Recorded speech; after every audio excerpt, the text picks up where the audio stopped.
প্রথম এপিসোডের শুরুতে আমরা আর্থার নামক একটা ছেলেকে দেখি।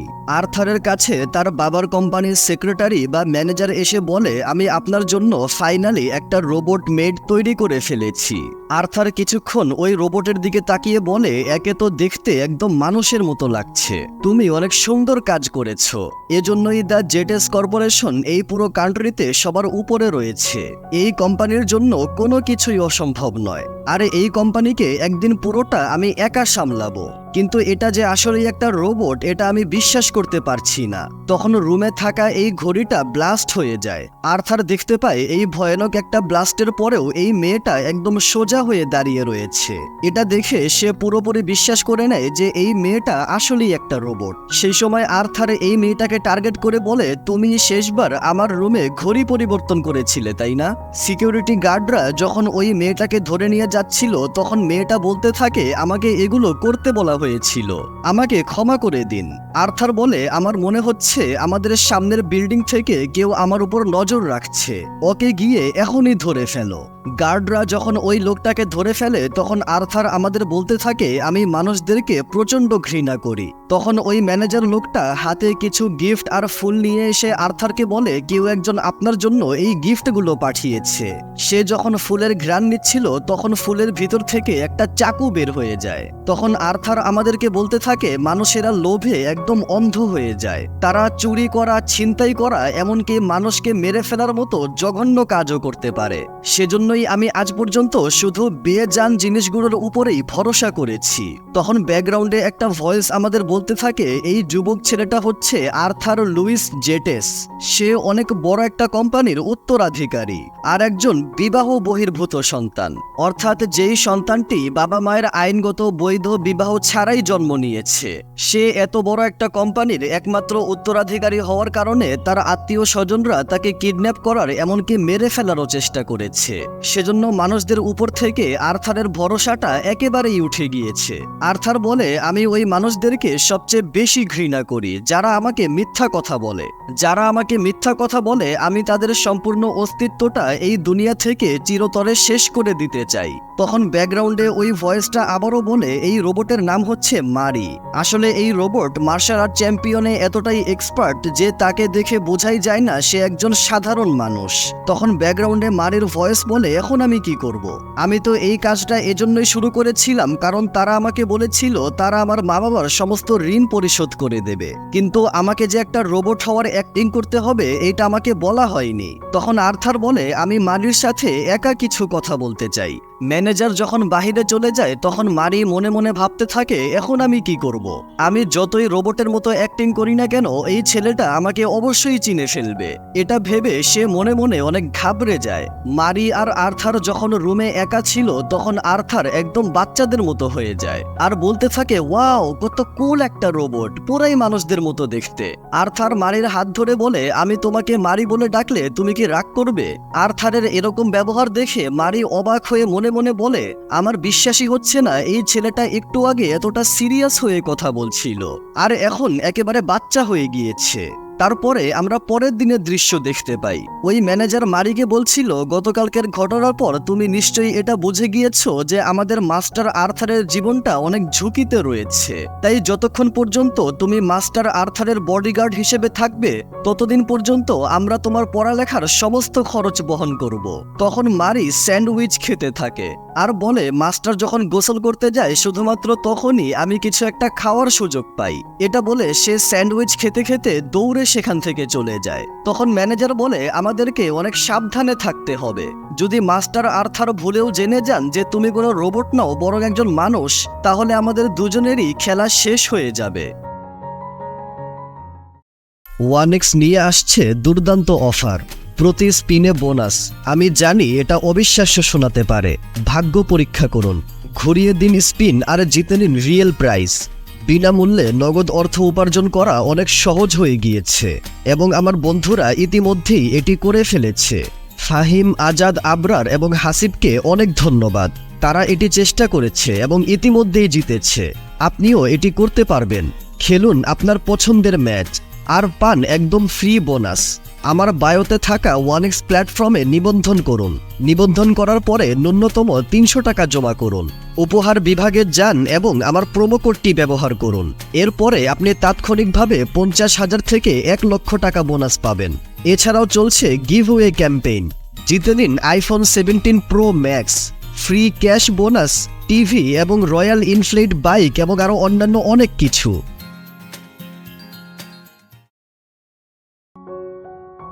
তারপরে আমরা দেখি আর্থারকে নেওয়ার জন্য যখন তার ড্রাইভার গাড়ি নিয়ে আসে তখন আর্থার বলে, তুমি আজকে 0.089 সেকেন্ড দেরি করে এসেছো। তখন মারি মনে মনে বলে, কতটা বদমেজাজি একটা ছেলে। তখন আর্থার আবারও বলে যে সময়কে মূল্যায়ন করে না, সময় কখনো তার মূল্যায়ন করে না। ভবিষ্যতে যেন এরকম আর কখনোই না হয়। তখন মারি মনে মনে বলে, এমনিতেও এই কথাটা তো সে একদম সঠিক বলেছে। তারপরে আর্থার আর মারি গাড়িতে করে স্কুলে যাওয়ার জন্য রওনা হয়। আর্থার মারিকে বলে, আমি স্কুলের পরে ইউনিভার্সিটিতে পড়তে যাব। আমি ওইখানে কিভাবে লিডার হতে হয় এই বিষয়ে পড়াশোনা করব। তারপরে আমাকে বিজনেস পার্টনারের ছেলের সাথে ডিনারে যেতে হবে। ওই ছেলেটার মধ্যে আদব কায়দা বলতে কিচ্ছু নেই, তাই আমার ভয় লাগে আমি তাকে কোন সময় জানি ধোলাই দিয়ে দেই। মারি মনে মনে বলে, এর জীবনটা অনেক কঠিন। যদিও সে অনেক বদমেজাজি, কিন্তু আমার সাথে সবসময় অনেক ভালো ব্যবহার করে। তখন আর্থার মারির হাত ধরে বলে, তুমি কি স্কুলে গেলে আমার সাথে একজন মানুষ হওয়ার নাটক করবে? এটার জন্য তোমার যা প্রয়োজন আমি তোমাকে সেটাই এনে দিব। তারপর তারা স্কুলে গেলে মারি এত বড় ও সুন্দর একটা স্কুল দেখে অনেক অবাক হয়ে যায়। আর স্কুলের ভিতরে আর্থার এই স্কুলের জন্য যেই যেই পুরস্কার জিতেছিল ওইগুলো দেখে আরো অবাক হয়ে যায়। সে মনে মনে বলে, আর্থার নিশ্চয়ই অনেক ভালো একজন স্টুডেন্ট এবং সেই স্টুডেন্ট কাউন্সিলও রয়েছে। মারি যখন এখানে দাঁড়িয়েছিল তখন দুইটা ছেলের তার সাথে ধাক্কা লেগে যায়। সেজন্য ওই দুইটা ছেলে মারির সাথে অনেক খারাপ ব্যবহার করতে থাকে। মারি বলে, আমার এখন এইসবের অভ্যাস হয়ে গিয়েছে। ছোটবেলায় আমার মাও আমাকে অনেক আজব বলতো। মারির মা তাকে বলতো, আমি তোমাকে বকা দেই, আদর করি, আঘাত করি, যেটাই করি না কেন তোমার ভিতরে কোনো রকমের অনুভূতি আমি দেখতে পাই না। দেখে মনে হয় তুমি পুরো একটা লোহার পুতুলের মতো। তখন সেখানে আর্থার এসে বলে, তোমাদের কি আমার মেয়েদের সাথে কোনো সমস্যা রয়েছে? আর্থারকে দেখে ওই দুইটা ছেলে প্রচন্ড ভয় পেয়ে সেখান থেকে চলে যায়। তারপর মারি আর্থারকে ধন্যবাদ বলে।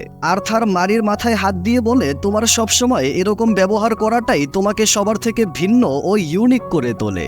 এটা শুনে মারি অনেক খুশি হয়ে যায় আর বলে, এরকম কথা এর আগে আমাকে কেউই কোনোদিনই বলেনি। এই ছেলেটা অতটাও বদমেজাজি না। পরের দৃশ্যে আমরা আর্থারকে তার সৎ ভাইয়ের সাথে কথা বলতে দেখতে পাই। তখন ম্যানেজার মারির কানে কানে বলে, উনি হচ্ছেন আর্থারের বড় ভাই, ওনার নাম হচ্ছে মাস্টার মেইনার্ড। মারি মনে মনে বলে, ইনি হচ্ছেন ওইরকম আরো একজন ব্যক্তি যে মাস্টার আর্থারকে মারতে চায়। তখন আর্থার আর মেইনার্ড একসাথে কথা বলতে থাকে। তারা মুখ দিয়ে নর্মালি কথা বললেও মনের দিক দিয়ে একে অপরকে গালি দিতে থাকে। যেমন মেইনার্ড বলে, বাবা কি তোর মতো একটা গাধাকে ছাড়া অন্য কাউকে উত্তরাধিকারী বানাতে পারলো না? আর তুই এই পৃথিবীতে কেনই বা এসেছিস? তুই এই পৃথিবীতে না আসলে জেটাস ফ্যামিলির ভবিষ্যতের একমাত্র উত্তরাধিকারী আমি হয়ে যেতাম। তখন আর্থার মনে মনে বলছিল, বাবা তোর এরকম অসভ্যতামি দেখতে দেখতে একেবারে বিরক্ত হয়ে গিয়েছিলেন, সেজন্যই উনি সবকিছু আমার নামে করে দিয়ে গেছেন। মেইনার্ড বলে, তুই কি মরতে পারিস না? তোকে মারার জন্য আমি কত চেষ্টা করেছি, কিন্তু তোকে আমি কোনোভাবেই মারতে পারছি না। আর্থার মনে মনে বলে, তুই আমাকে কখনোই মারতে পারবি না, কারণ তোর অসভ্যতামির ঘ্রাণটা 2 কিলোমিটার দূর থেকেও পাওয়া যায়। তখন এখানে দাঁড়িয়ে ম্যানেজার বলে, এদের দুজনের মনের এই যুদ্ধটা আমাকে সবসময় অনেক চিন্তায় ফেলে দেয়, না জানি কখন কি হয়ে যায়। তখন মেইনার্ড ওয়াশরুমে যাওয়ার কথা বলে বাহিরে আসে আর বলে, তার মানে আমি শেষবার যেই হিটম্যানকে আর্থারকে মারার জন্য পাঠিয়েছিলাম সেও ব্যর্থ হয়ে গিয়েছে। তখন পিছন থেকে মারি বলে, ওয়াশরুম ওই দিকে। এটা শুনে মেইনার্ড অনেক ভয় পেয়ে যায়। মেইনার্ড বলে, তুমি আমাকে ভয় পাইয়ে দিয়েছিলে। মারি বলে, আমাকে ক্ষমা করে দিন। মেইনার্ড বলে, তোমাকে দেখে তো কোনোভাবেই মনে হচ্ছে না তুমি আমার কাছে ক্ষমা চাচ্ছ। মারি বলে, আমি একজন রোবট, আমি এভাবেই কথা বলতে পারি। মেইনার্ড বলে, তুমি তো মুচকিও হাসতে পারো না। আর্থার দিন দিন একদম পাগল হয়ে যাচ্ছে। যে মুচকিও হাসতে পারে না তাকে মেইড হিসেবে কেউ কিভাবে রাখতে পারে? মারি বলে, আমি আপনাকে মুচকি হাসার নাটক করে দেখাতে পারি। এটা বলে সে অনেক ভয়ানক একটা হাসি দেয়। তার হাসি দেখে মেইনার্ড প্রচন্ড ভয় পেয়ে সেখান থেকে চলে যায়। পরের দৃশ্যে আমরা দেখি মারি যখন আর্থারের জন্য চা নিয়ে আসে তখন আর্থার মারিকে বলে, তুমি কি আমার জন্য একটা কাজ করবে? মারি বলে, জি আমি অবশ্যই করব। আর্থার বলে তুমি কি তোমার কোলে আমাকে মাথা রাখতে দিবে? মারি বলে হ্যাঁ অবশ্যই। আর্থার মারির কোলে মাথা রেখে বলে আজকে অনেকদিন পরে আমার একটু ভালো লাগছে। কেউই কখনো আমার পক্ষে থাকে না, সেজন্য আমাকে সবসময় একা একাই থাকতে হয়। বাবা আমাকে এই কোম্পানির ভবিষ্যতের জন্য এজন্যই বাছাই করেছিলেন, কারণ আমি জানি আমি অনেক স্পেশাল। আমি যতই একা থাকি না কেন আমার নিজেকে সামলাতেই হবে। মারি বলে আমি আপনাকে সাহায্য করব, যত যাই হয়ে যাক আমি সবসময় আপনার পক্ষেই থাকব। এটা শুনে আর্থার অনেক খুশি হয়ে যায়। মারি মনে মনে বলে যখন আমরা একসাথে থাকি তখন আমার একে অন্যান্যদের মতো নর্মাল একটা ছেলে মনে হয়।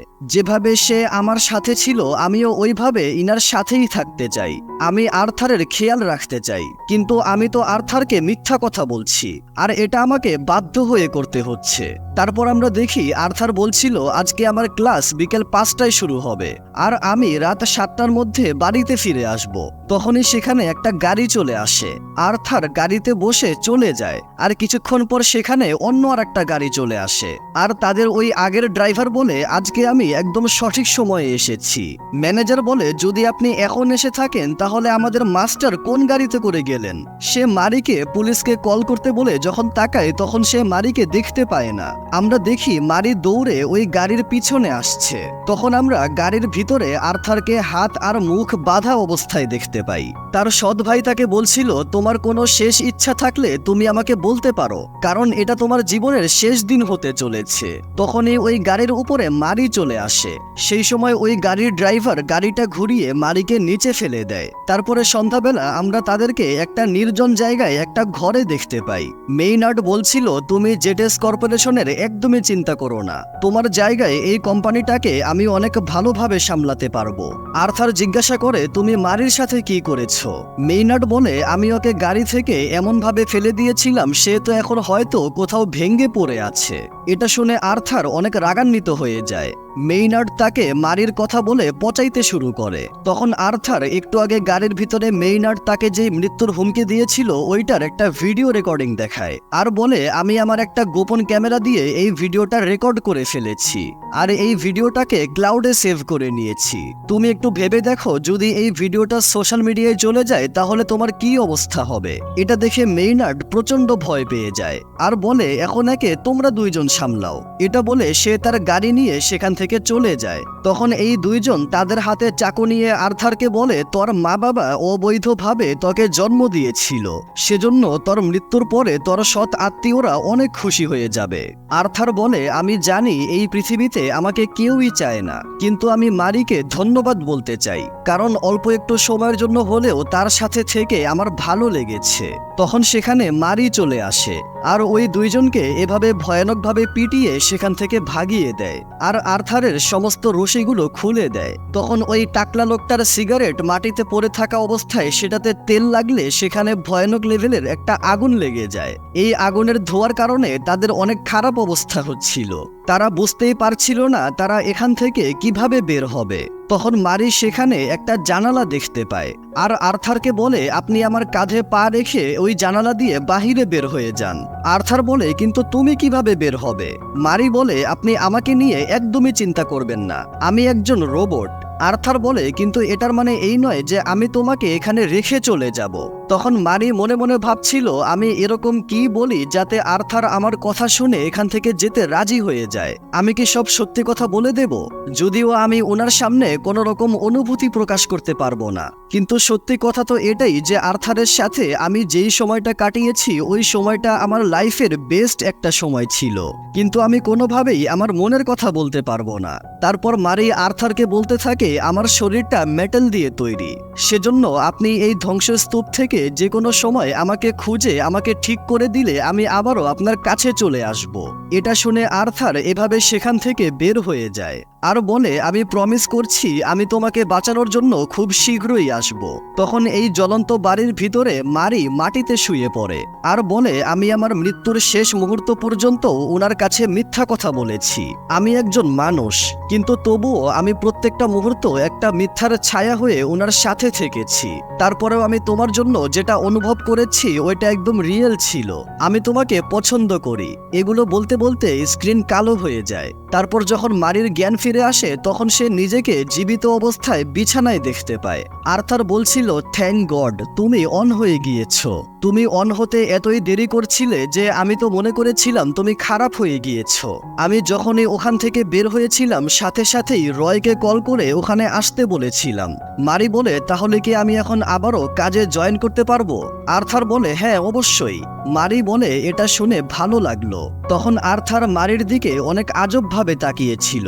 তারা দুইজন অনেক ভয় পেয়ে যায়। তারা মনে করেছিল তারা হয়তো ধরা পড়ে গিয়েছে। কিন্তু কিছুক্ষণ পর আর্থার বলে, ওইটা আমার ভুল ধারণা ছিল। আমি তোমাকে ওই সময় মানুষদের মতো হাসতে এবং নিঃশ্বাস নিতে দেখে ফেলেছিলাম, কিন্তু তুমি তো একটা রোবট, তুমি এটা কোনোভাবেই করতে পারবে না। আমার মাথায় আঘাত লাগার কারণে আমি এগুলো মনে করছিলাম।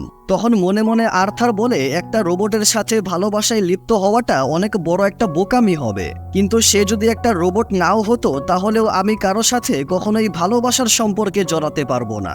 ব্যাকগ্রাউন্ডে একটা ভয়েস বলে আর্থার মানুষদেরকে অপছন্দ করে, আর মারি একটা রোবট হয়ে আর্থারের সাথে বসবাস শুরু করে। এখন আপনাদের কি মনে হয় ভবিষ্যতে এদের দুজনের কি হতে পারে? ব্যাকগ্রাউন্ডের ভয়েসের এই কথার সাথে প্রথম এপিসোড এখানেই শেষ হয়ে যায়। দ্বিতীয় নাম্বার এপিসোডের শুরুতে আমরা দেখি আর্থার একটা লোককে জিজ্ঞাসা করছে আজকে পার্টির আয়োজনে চেয়ারগুলো ঠিকমতো বসানো হয়নি কেন। লোকটা বলে, আমি মনে করেছিলাম আমি ওইখানে চেয়ারগুলো রেখে দিয়েছি, কিন্তু আমার ভুল হয়ে গিয়েছে। আর্থার বলে, তার মানে তুমি আমাকে মিথ্যা কথা বলেছিলে যে সবকিছু রেডি হয়ে গিয়েছে, বেরিয়ে যাও এখান থেকে। তখন আর্থার মারিকে কাজ করতে দেখে অনেক খুশি হয়ে যায়। ব্যাকগ্রাউন্ডে একটা ভয়েস বলে আর্থার অনেক বড় একটা কোম্পানির উত্তরাধিকারী। সে মানুষদেরকে যতটা ঘৃণা করে মিথ্যা কথাকেও ঠিক ততটাই ঘৃণা করে। আর ওইদিকে রয়েছে মারি, সে কোনো রোবট নয়, সে একজন মানুষ। যদি তার এই সত্যিটা আর্থার জেনে যায় তাহলে তার মৃত্যু নিশ্চিত। এটা হচ্ছে এই দুইজনের কাহিনী। তারপরে আমরা দেখি আর্থার মারিকে বলছে এই পার্টিতে কোনো রকম যেন ঝামেলা না হয় এটার সম্পূর্ণ খেয়াল আমাকে রাখতে হবে। আমার বাবা এখান থেকে যাওয়ার আগে এই পার্টির সমস্ত দায়িত্ব আমার হাতে দিয়ে গেছেন, আর আমি ওনার উত্তরাধিকারী হিসেবে এটা আমার দায়িত্ব। মারি বলে, আপনি চিন্তা করবেন না, আমি এই পার্টিতে কোনো কিছু গন্ডগোল হতে দিব না। আর্থার বলে, ওইটা তো ঠিক আছে, কিন্তু তোমাকে আরো একটা জিনিস খেয়াল রাখতে হবে, সেটা হলো আমার খাবারে যেন কোনোভাবেই ক্যাপসিকাম না থাকে, ওইটা আমার একদমই পছন্দ না। মারি বলে, ঠিক আছে, এই বিষয়টা আমি খেয়াল রাখবো। তখন সেখানে আর্থারের দুইজন আঙ্কেল আন্টি চলে আসে। আর্থার তাদেরকে দেখে অনেক খুশি হয়ে যায়। মারি মনে মনে ভাবছিল ওনার আত্মীয়দের মধ্যে তো সবাই ওনার শত্রু, তাহলে এরা আবার কারা? তখন রয় মারিকে বলে, সবাই আর্থারের শত্রু হলেও এরা দুইজন আর্থারকে অনেক ভালোবাসে। একজনের নাম হচ্ছে কার্ল আর আরেকজনের নাম হচ্ছে ক্যারলট। তখন আন্টি আর্থারকে বলে, তোমাকে দেখে অনেক খুশি খুশি মনে হচ্ছে, তুমি ইদানিং অনেক খুশি রয়েছো তাই না? তোমার খুশির কারণটা আমাকে বলো। আর্থার বলে, আপনি তো আমাকে অনেক ভালোভাবে চিনেন, আমি আপনাকে কারোর সাথে দেখা করাতে চাই। এটা বলে সে আন্টির সাথে মারিকে পরিচয় করিয়ে দেয়। তখন আন্টি মারিকে অনেক মনোযোগ দিয়ে দেখতে থাকে। তারা যেন ধরা না পড়ে যায় সেজন্য রয় মারিকে কাজে লাগিয়ে দেয়। মারি সেখানে পার্টির কাজ করতে থাকে। তখন সবাই মারিকে কাজ করতে দেখে অনেক ইমপ্রেস হয়ে যায়। তখন একজন মহিলা যখন খাবার নিয়ে এখানে আসছিলেন তখন মারি এভাবে ওই খাবারগুলোর থেকে সমস্ত ক্যাপসিকামগুলো সরিয়ে দেয়। তারপরে মারি এখান থেকে একটা লোককে ভিতরে আসতে দেখে। লোকটা আসলে আর্থারকে মারতে এসেছিল, কিন্তু মারি ওই লোকটাকেই পিটিয়ে দেয়। তারপরে মারি বাড়ির ভিতরে এসে দেখতে থাকে কোনো অচেনা মানুষ বাড়িতে প্রবেশ করেছে কিনা। সে আশেপাশে কাউকেই দেখতে পাচ্ছিল না। তখন হঠাৎ করে একজন ব্যক্তি তার পিছনে আসলে সে তাকে ধোলাই দেওয়ার সময় দেখে এটা আসলে আর্থার ছিল। তারপরে আমরা আর্থারকে মারির কোলে মাথা রেখে শুয়ে থাকতে দেখি। আর্থার বলে, আমি ভাবতেও পারিনি যে অতিথিদের আমন্ত্রণ জানাতে গিয়ে আমি এতটা ক্লান্ত হয়ে যাব। মারি আর্থারের মাথায় হাত বলিয়ে দিয়ে মনে মনে বলছিল, আর্থারকে দেখে অনেক অসুস্থ মনে হচ্ছে, আমার দ্বারা যেটুকু করা সম্ভব আমি ওইটুকু করছি, কিন্তু আমি আর্থারের জন্য আরো অনেক কিছু করতে চাই। তখন আর্থার হুট করে উঠে মারিকে এভাবে ধরে ধন্যবাদ বলে। তখন মারি বলে, আমাকে এখন পার্টিতে যেতে হবে, এটা বলে সে চলে যাচ্ছিল। আর্থার বলে, তুমি এত তাড়াতাড়ি কেন যাচ্ছ? মারি বলে, আমাকে এখন পার্টিতে কাজ করার জন্য প্রোগ্রাম করা হয়েছে, সেজন্য আমাকে ওখানেই যেতে হবে, আমাকে ক্ষমা করে দিন। তখন আর্থারও মারির পিছনে রুম থেকে বাহিরে আসে। তখন আমরা সেখানে আর্থারের ওই আন্টিকে দেখতে পাই। তার তাকানো দেখে আমরা বুঝতে পারি সে বুঝে গিয়েছে যে মারি আসলে কোনো রোবট নয়, সে একটা মেয়ে। ওইদিকে মারি যখন এখানে হাঁটাহাঁটি করছিল তখন তার মনটা অনেক জোরে জোরে ধুপধুপ করতে থাকে, আর এটার জন্যই সে ঠিকমতো কোনো কাজ করতে পারছিল না। সে প্রথমে একটা কাচের গ্লাস ভেঙে ফেলে, তারপরে কোম্পানির ম্যানেজার অর্থাৎ রয়ের উপরে এভাবে পানি ফেলে দেয়। রয় তাকে রাগ করে এখান থেকে যেতে বলে। তারপরে মারি এখানে এসে মনে মনে বলে, যদি এভাবেই চলতে থাকে তাহলে আমি আর্থারের জন্য একটা ঝামেলা তৈরি হয়ে যাব। তখন মারি এখানে একটা লোককে আর্থারকে মেরে ফেলার জন্য একটা বম সেট করতে দেখে। মারি সেখানে গিয়ে সবার আগে বমের রিমোটটা ধ্বংস করে দেয়, আর ওই ছেলেটাকে মেরে এভাবে পার্টিতে সবার সামনে নিয়ে আসে। তারপরে সে ভাবতে থাকে, এটা আমি কি করলাম? আমি এই ছেলেটাকে সবার সামনে মেরে পুরো পার্টিটা নষ্ট করে দিয়েছি। মারি মনে করছিল আমার ভুলের জন্য পুরো পার্টি নষ্ট হয়ে গিয়েছে। এটা মনে পড়ে সে মাটিতে বসে পড়ে। তখন সেখানে আর্থার এসে মারিকে এভাবে ধরে আর সবাইকে বলে, এই অসুবিধার জন্য আমি ক্ষমা চাচ্ছি। আমি খবর পেয়েছিলাম যে এই লোকটা এখানে একটা বম সেট করেছে, আর মারি তো আমাদেরকে এই লোকটার খারাপ উদ্দেশ্য থেকে রক্ষা করেছে। এটা শুনে সবাই মারির জন্য হাততালি দিতে থাকে আর মারির অনেক প্রশংসা করতে থাকে। তখন দূর থেকে মেইনার্ড দূরবীন দিয়ে এই দৃশ্য দেখে বলে, ওই রোবটটা বারবার আমার সমস্ত পরিকল্পনা ধ্বংস করে দেয়। এর পরের বার আর্থার আমার হাত থেকে কোনোভাবেই বাঁচতে পারবে না। তারপরে রাতের বেলা আমরা আর্থার আর মারিকে এখানে দেখতে পাই। আর্থার মারিকে দেখে বলে, আমি জানতাম এই ড্রেসটা পরলে তোমাকে অনেক সুন্দর লাগবে। আর্থার মারির হাত ধরে বলে, এখন আমরা দুইজন একসাথে কথা বলে একটু সময় কাটাতে পারবো। এই মুহূর্তটার জন্য আমি অনেক অপেক্ষা করেছি। মারি বলে, আমার জন্য আজকে আপনার পার্টি নষ্ট হয়ে গিয়েছিল, সেজন্য আমাকে ক্ষমা করে দিন। আর্থার বলে, এরকম ভাবে বলো না, তুমি যা করেছো একদম ঠিক করেছো। তুমি খাবারের মধ্য থেকে সমস্ত ক্যাপসিকামও সরিয়ে দিয়েছো। তোমাকে অসংখ্য ধন্যবাদ। তুমি আমার সমস্ত কাজ একদম ইমানদারির সাথে করেছো। তখন মারি অনেক খুশি হয়ে মনে মনে বলে, আর্থার কত ভালো একটা ছেলে। এখন আমার জীবনে শুধু একটাই ইচ্ছা, আমি আর্থারের সাথে সারা জীবন থাকতে চাই। আর্থার বলে, তোমার তো খাওয়া দাওয়ার প্রয়োজন নেই, তাই না? মারি বলে, হ্যাঁ, আমি অনেক খুশি যে আমি খাওয়া দাওয়ার এই ঝামেলা থেকে পুরোপুরি মুক্ত রয়েছি। আর্থার বলে, তাহলে তুমি চলাফেরা করো কিভাবে? তখন মারি ঘাবড়ে গিয়ে বলে দেয় যে আমি আসলে ডাবল এ ব্যাটারি দিয়ে চলি। আর্থার বলে, আমি বুঝেছি, কিন্তু এখন তোমাকে সত্যিকার অর্থে একটা মেয়ের মতো লাগছে। এটা বলে আর্থার মারির কপালে কিস করে। মারি প্রচন্ড লজ্জা পেয়ে আর্থারকে ধাক্কা মেরে সেখান থেকে চলে আসে, আর এই সমস্ত কিছু রয় দেখে ফেলে। তারপরে আমরা পরের দিনের দৃশ্য দেখতে পাই। মারি গতকালকের ঘটনার জন্য এখনো অনেক লজ্জা পেয়েছিল আর ভাবছিল, আমি আর্থারকে গিয়ে বলবো গতকালকে আমার সিস্টেমে কিছু একটা গন্ডগোল হয়ে গিয়েছিল, সেজন্য আমি আপনাকে ধাক্কা মেরেছিলাম। তারপরে সে কফি নিয়ে যখন আর্থারের কাছে আসে তখনও সে নার্ভাস হয়ে যাওয়ার কারণে অনেক কিছু উল্টাপাল্টা করে দেয়, আর এটার জন্য আর্থার সত্যি সত্যি মারিকে সন্দেহ করতে শুরু করে। তারপরে মারি যখন ঘরের কাজ করছিল তখন আর্থার এসে মারিকে কাজ করতে সাহায্য করতে থাকে। মারি মনে মনে বলছিল, আমি বুঝে গিয়েছি যে আর্থার আমার আশেপাশে ঘোরাঘুরি করে তথ্য সংগ্রহ করছে, যাতে আমাকে মানুষ হিসেবে প্রমাণিত করতে পারে। তারপরে আমরা দেখি ম্যানেজার রয় মারিকে বলছে, তোমাকে এখনই চাকরি থেকে বের করে দেওয়া হচ্ছে। গতকাল থেকেই আর্থার তোমাকে সন্দেহের নজরে দেখছে।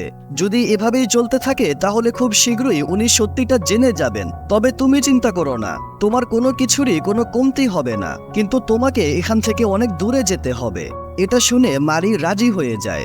রয় বলে, মাস্টার তোমাকে পছন্দ করতে শুরু করেছেন, তাই এমন অবস্থায় পরবর্তীতে উনি সত্যিটা জানতে পারলে উনি বেশি কষ্ট পাবেন, আর তোমার জন্য এই মিথ্যাটাকে কন্টিনিউ করাটা অনেক কষ্টকর হয়ে যাবে।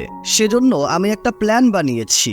তখন আমরা আর্থারের কাছে মারির মতো দেখতে সত্যিকারের একটা রোবট দেখতে পাই। ওই রোবট বলে, আমি মারির অনেক অ্যাডভান্স একটা রোবট, আমি আপনার খেদমতের জন্য সবসময় এখানে হাজির রয়েছি। তখন সেখানে একটা মাছি চলে আসলে এই রোবট ওই মাছিটাকে এভাবে মেরে ফেলে। তখন সেখানে রয় এসে বলে এই রোবটের ভিতরে আরো শক্তিশালী টেকনোলজি অ্যাড করা হয়েছে, সেজন্য আপনার সুরক্ষার ক্ষেত্রে এর থেকে ভালো কাজ আর কেউই করতে পারবে না। ওইদিকে মারি যখন ব্যাগ গুছিয়ে বের হচ্ছিল তখন তার প্রচন্ড মন খারাপ ছিল। সে কোনোভাবেই আর্থারকে ছেড়ে যেতে চাচ্ছিল না। ওইদিকে আর্থার ওই রোবটের কোলে মাথা রেখে শুয়েছিল, কিন্তু সে কোনোভাবেই মারির কোলে মাথা রাখার মতো অনুভব করতে পারছিল না। ওইদিকে মারি যখন বাড়ি থেকে বের হয় তখন রয় বলে, আমি তোমার জন্য গাড়ির ব্যবস্থা করে ফেলেছি, মাস্টার তোমাকে দেখে ফেলার আগেই তুমি এখান থেকে চলে যাও। মারি বলে, আমি এই ইউনিফর্মটা পরিষ্কার করে আপনাকে আবার ফিরিয়ে দিব। রয় বলে, এটার কোনো প্রয়োজন নেই, তুমি চাইলে এটাকে স্মৃতি হিসেবে রেখে দিতে পারো। মারি বলে, না, এটা আমার কাছে থাকলে আমার আর্থারের কথা অনেক বেশি মনে পড়বে।